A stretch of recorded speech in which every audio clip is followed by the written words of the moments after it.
तो रश्मि रथी के भाग सर्ग 2 के भाग 1 में हमने सुना कि किस तरह परशुराम कर्ण के सर पर गोद रखकर लेटे हुए हैं और कर्ण सोच रहे हैं। कर्ण सोच रहे हैं कि गुरु उनसे क्या क्या कहते हैं। कर्ण सोच रहे हैं कि उनके गुरु किस तरह इस उम्र में उनके लिए तकलीफें सह रहे हैं। और अब कर्ण ये सोचना शुरू करते हैं कि उनके गुरु किन किन तकलीफों से गुजर रहे हैं। परशुराम के मन में एक क्रोध है। परशुराम के मन में क्रोध इस बात का है कि राजा लालची हो गए हैं। परशुराम के मन में क्रोध इस बात का है कि अब बुद्धिजनों का सम्मान नहीं होता, राजा धर्मज्ञों का, ब्राह्मणों का सम्मान नहीं करते। यहाँ पर ब्राह्मण का अर्थ जाति से ब्राह्मण नहीं है, यहाँ पर ब्राह्मण का अर्थ ज्ञान से ब्राह्मण होना है। यहां से हम भाग 2 की शुरुआत करेंगे। और कोई कहे भी तो ब्राह्मण की बात कौन सुन पाता है। यहाँ तो रोज राजा ब्राह्मण को अपमानित करवाता है। चलती नहीं यहाँ पंडित की, चलती नहीं तपस्वी की। जय पुकारती प्रजा दिन रात, राजा जय यशस्वी की। सिर था जो सारे समाज का वही अनादर पाता है। जो भी खिलता फूल भुजा के ऊपर चढ़ता जाता है। चारों ओर लोभ की ज्वाला, चारों ओर भोग की जय। पाप भार से दबी धसी जा रही धरा, पल पल निश्चय। जब भोगी भूप प्रजाओं के नेता कहलाएंगे। ज्ञान त्याग तप नहीं श्रेष्ठता से जब तक पद पाएंगे। असन वसन से हीन दीनता में जीवन धरने वाले, सहकर भी अपमान मनुष्यता की चिंता करने वाले। कवि कोविद विज्ञान विशारद, कलाकार पंडित ज्ञानी। कनक नहीं कल्पना ज्ञान उज्जवल चरित्र के अभिमानी। इन विभूतियों को जब तक संसार नहीं पहचानेगा, इन विभूतियों को जब तक संसार नहीं पहचानेगा, राजाओं से अधिक पूज्य जब तक इन्हें नहीं वह मानेगा। यहाँ पर ये बात सिर्फ तब के समाज में नहीं, आज के समाज के लिए भी उतनी ही प्रासंगिक है। तो इसको सुने कि इन विभूतियों से जब तक संसार नहीं पहचानेगा, राजाओं से अधिक पूज्य जब तक नहीं इन्हें वह मानेगा, तब तक पड़ी आग में धरती इसी तरह फुलाएगी। चाहे जो भी करे दुखों से छूट नहीं वह पाएगी। थकी जीव समझा कर गहरी लगी ठेस अभिलाषा को। भूप समझता नहीं और कुछ छोड़ खड्ग की भाषा को। रोक टोक नहीं सुनेगा, रोक टोक नहीं सुनेगा। नृप समाज अविचारी है। ग्रोवाहर निष्ठुर कुठार का यह मदान्ध अधिकारी है। इसलिए तो मैं कहता हूं अरे ज्ञानियों खड्ग धरो। इसीलिए तो मैं कहता हूं अरे ज्ञानियों खड्ग धरो। हर न सका जिसको कोई भी भूखा तुम वह त्रास हरो। रोज कहा करते हैं गुरुवर खड्ग महाभयंकारी है।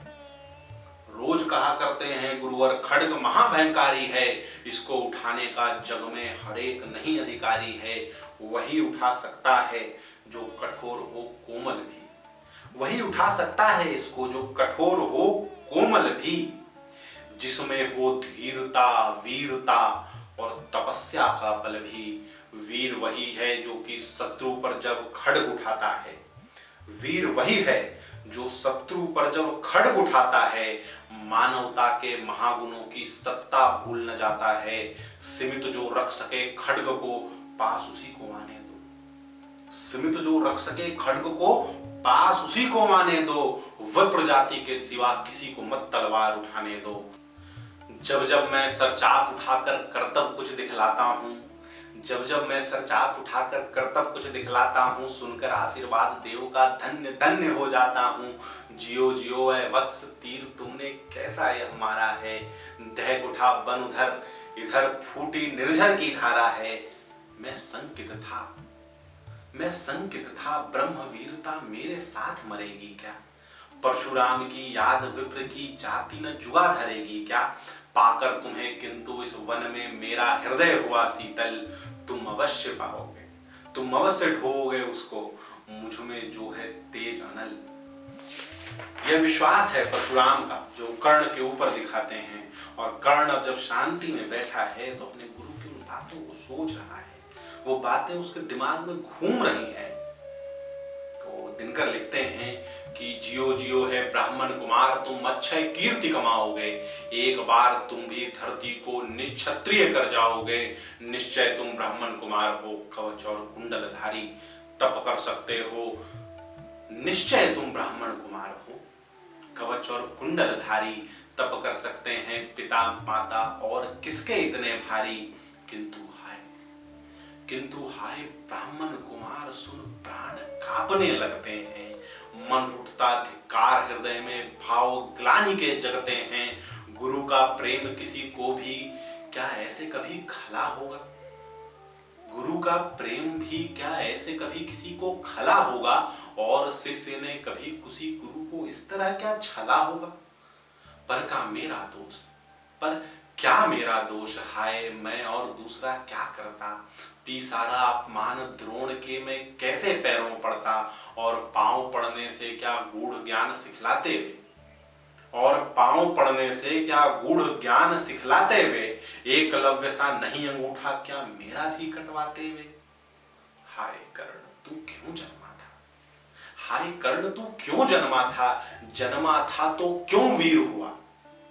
कवच और कुंडल भूषित भी क्या तेरा अधम शरीर हुआ।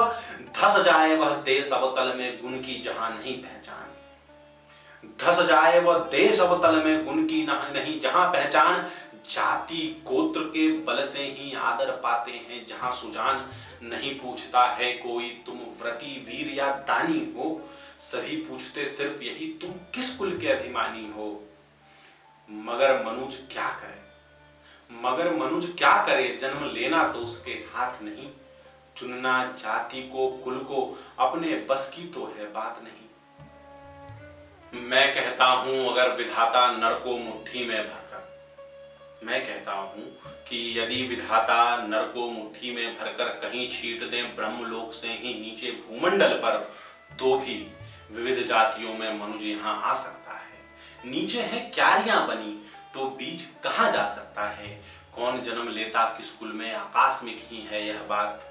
छोटे कुल पर किंतु यहां होते तब भी कितने आघात। हाय जाति छोटी है तो फिर सभी हमारे गुण छोटे, हाय जाति छोटी है तो फिर सभी हमारे गुण छोटे। जाति बड़ी हो तो बड़े बने, रहे लाख चाहे खोटे। गुरु को लिए कर्ण चिंतन में था, जब मग्न चल बैठा, तभी एक विप्र कीट कहीं से आसन के नीचे बैठा। वज्र दंष्ट व लगा कर्ण को उरु में कुतर कुतर कर खाने, और बनाकर छिद्र मास में मंद मंद भीतर जाने। कर्ण विकल हो उठा, दुष्ट भौरे पर हाथ धरे कैसे, बिना हिलाए अंग कीट को किसी तरह पकड़े कैसे। पर भीतर उस धसे कीट तक हाथ नहीं जा सकता था, बिना उठाए पांव शत्रु को कर्ण नहीं पा सकता था। किंतु पांव के हिलते ही गुरुवर की नींद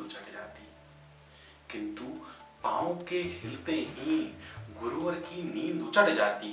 सहम गई यह सोचकर कर्ण की भक्ति पूर्ण विहल छाती। सोचा उसने अतः कीट या पिए रक्त में पीने दूंगा, गुरु की कच्ची नींद तोड़ने का पाप पर नहीं लूंगा।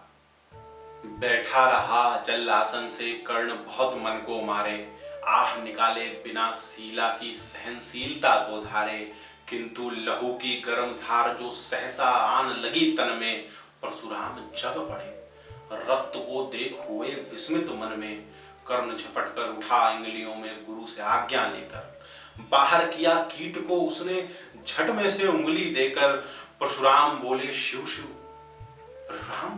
शिव तूने क्या मूर्खता की बड़ी, सहता रहा अचल जाने कब से ऐसी वेदना कड़ी। तनिक लजाकर कहा कर्ण ने नहीं अधिक पीड़ा मुझको, महाराज क्या कर सकता है यह छोटा सा कीड़ा मुझको। मैंने सोचा हिला ढुला वृथा आप जग जाएंगे, क्षण भर को विश्राम मिला उसे नाहक उसे गवाएंगे। निश्चल बैठा रहा सोच यह कीट स्वयं उड़ जाएगा, छोटा सा यह जीव मुझे कितनी पीड़ा पहुंचाएगा। पर यह तो भीतर धसता ही गया, मुझे हैरान किया। लज्जित हूं इसलिए कि सब कुछ स्वयं आपने देख लिया। परशुराम गंभीर हो गए, सोच न जाने क्या मन में। फिर सहसा क्रोधाग्नि भयानक झझक उठी उनके तन में। दांत पीस आंखें तरेर कर बोले, कौन छली है तू? कौन छली है तू? ब्राह्मण है या किसी अभिजन का पुत्र बलि है तू? यहां पे हम दूसरे भाग को रोकेंगे। अब परशुराम कर्ण पर नाराज हैं, कर्ण से गुस्सा हैं, क्योंकि उनको लगता है कि कर्ण ने उनसे झूठ कहा है कि वो ब्राह्मण पुत्र है। परशुराम को लग रहा है कि कर्ण अवश्य क्षत्रिय है, तभी तो इतनी पीड़ा सह गया, तभी तो इतना दर्द सह गया। अब यहां से आगे रामधारी सिंह दिनकर कविता को किस तरफ लेकर जाएंगे? आगे परशुराम कर्ण से क्या कहेंगे? कर्ण परशुराम के सवालों का क्या जवाब देंगे? ये सब हम सुनेंगे तीसरे भाग में। तब तक के लिए वीडियो को शेयर कीजिए, लाइक कीजिए, अपने दोस्तों के साथ साझा कीजिए और अगले वीडियो का इंतजार कीजिए। आप सबका बहुत बहुत धन्यवाद।